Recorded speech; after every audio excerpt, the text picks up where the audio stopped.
First of all, open your browser. When opened, click this library icon right here. If you don't have it, just go to this icon, click it. From the drop down menu, select library.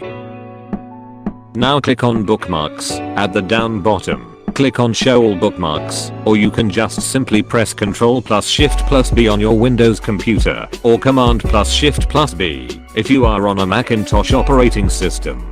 Now from above here, click on import and backup, and from the drop down menu select import data from another browser. After this, select the browser you want to import your data from.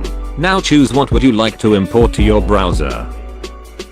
Wait for the process to finish. After it's done, click on the finish button. Close this goddamn window. Now from here above, you can see the data that you just imported from the other browser. Hell yeah brother, throw a party cause you imported your precious data. Comment down if you are facing any error while doing this easy task or having some difficulty. I'll try my best to help you.